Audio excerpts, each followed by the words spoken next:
today's video, gagawa po tayo ng condensed milk puto cheese. Pwedeng-pwede po natin gawing negosyo sa ating bahay ang paggawa ng puto. Start na po tayo sa ating mga ingredients.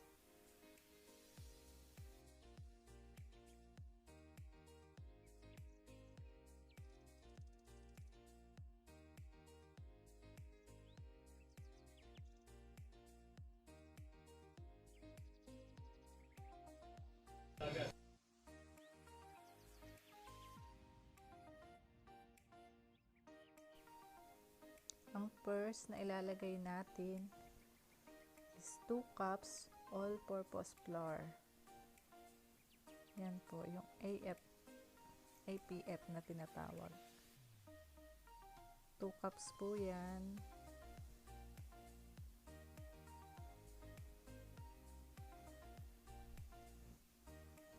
Then 2 tablespoon baking powder. Kahit anong baking powder po pwede.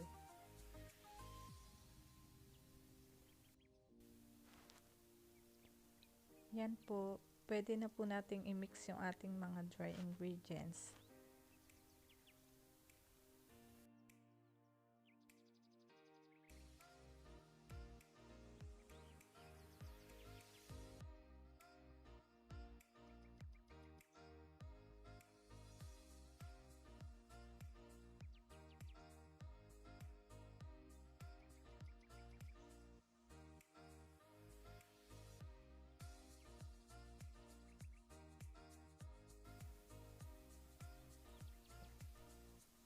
Then next na natin is isang large eggs.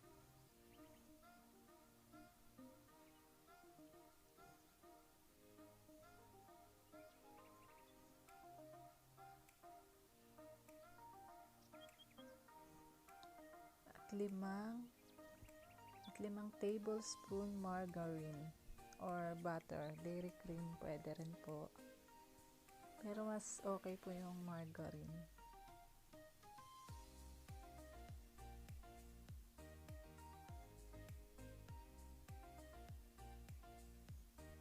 Then 390 grams ng condensed milk. Bali doon sa kalahati po ng 390 ml, yung kalahati lang po nun.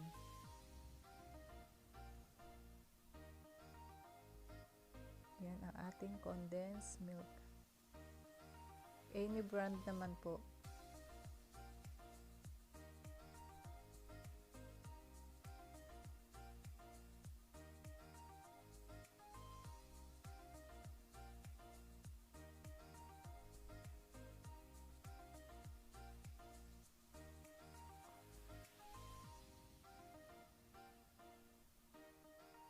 Then next is 1/2 cup white sugar.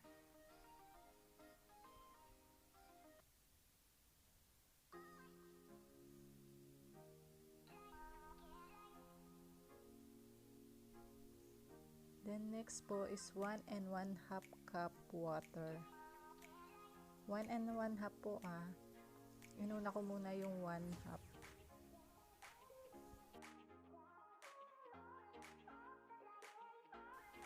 Then, mix na po natin yung ating ingredients. Ayan.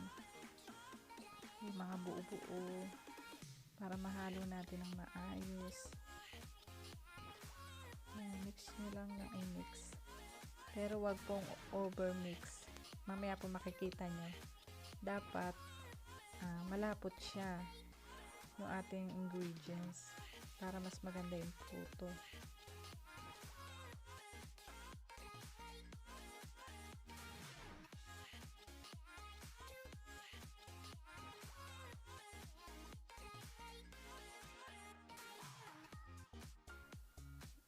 Yan, binuhos ko na po lahat ng tubig.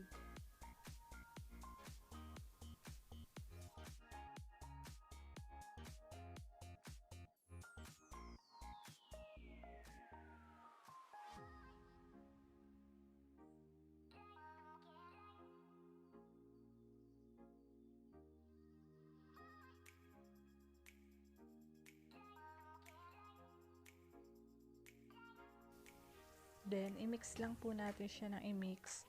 Pero wag naman po sobrang mix ng ating butter. Kasi, papangit po yung outcome niya pag naluto po yung puto, pag overmix na siya. Ayan po. Kala natin malabnaw siya kasi parang masyadong matubig. Ganun. Pero mamaya po makikita nyo na malapot siya. Hindi pa lang kasi siya masyadong nahahalong maigi kasi may buo-buo pa po.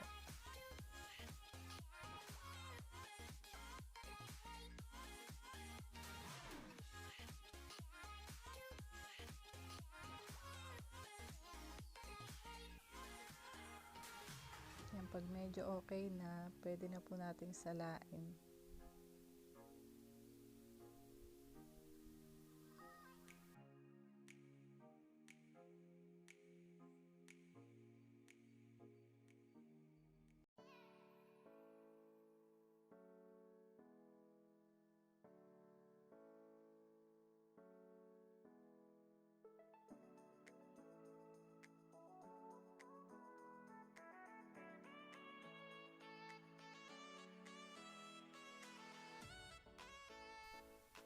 Yan, di ba nakita nyo po, marami siyang buo-buo. Maganda kasi pag sinasala po siya. Kasi magiging pino yung ating puto. Ayan po, marami siyang buo-buo, diba? Haluin nyo yan para maging makinis yung butter niya.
Okay, bali natapos na natin siya salain. So, ito po yung magiging butter nyo. Diba ang kinis na? Then, makinis na po yung ating butter. Perfect na po siya. So, yan po yung magandang outcome pag sinasala natin yung butter natin. Bali, pag okay na po siya, ayan po, pwede na natin ilagay sa ating molder. By the way, yung molder pala natin dyan is medium. Ayan po.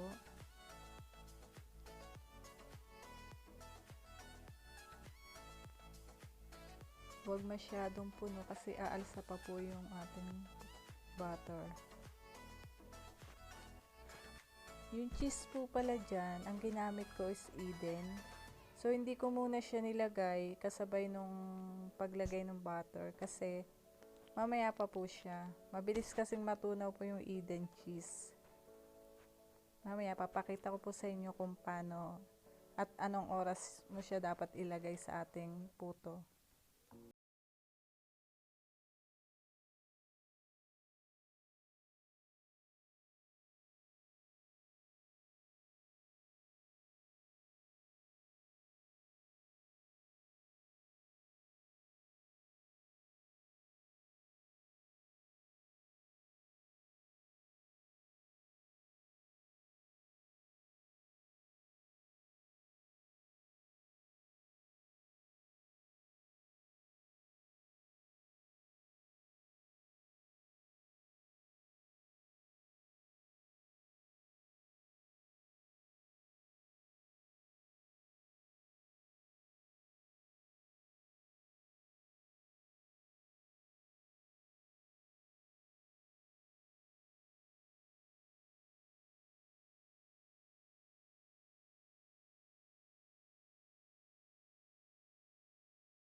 So, ayan po. Tanggalin na natin sa molder. O, diba ang ganda? Medyo nahirapan ako magtanggal kasi naka-plastic yung kamay ko. Perfect. Diba sobrang kinis po. Tapos ang ganda pa ng pagkaumbok niya.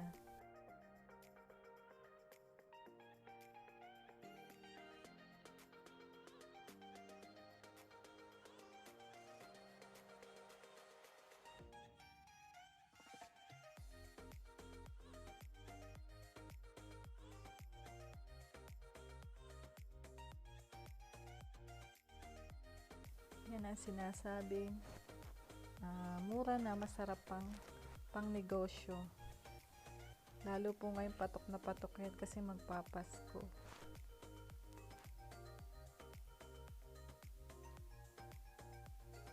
Diba sobrang ganda, kinis.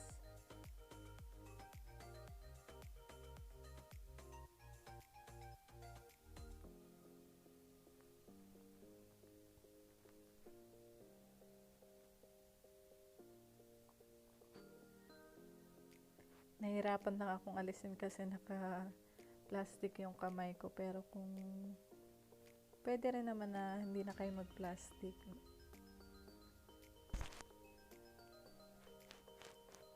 Ang cute.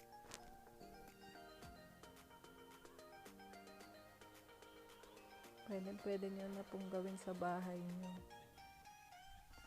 Mura po yung ingredients niya tapos masarap yung outcome niya. Pwede nyo na pong gawing business. Lalo ngayong magpapasko. Sigurado po na patok yung ating puto.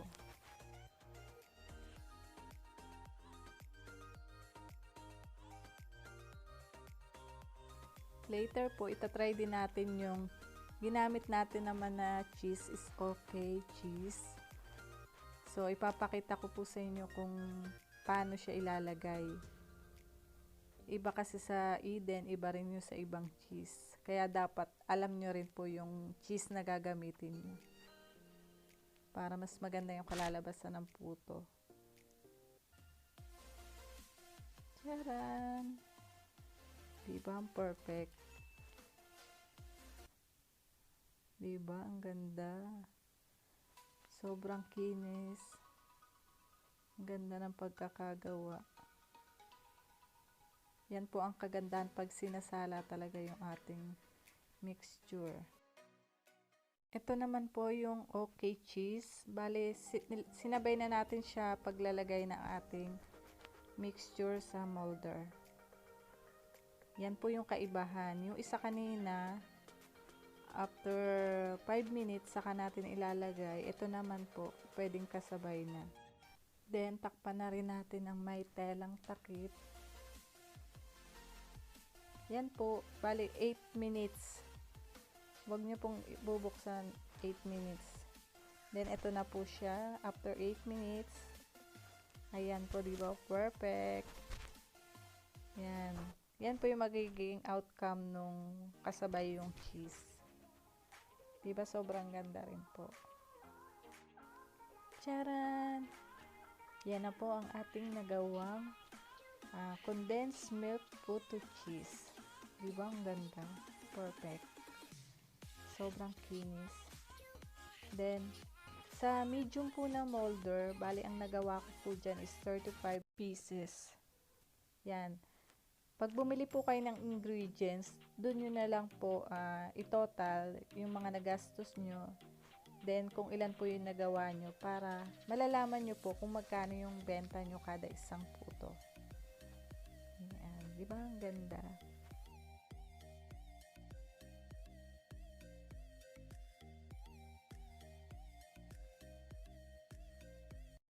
Yan, sobrang ganda.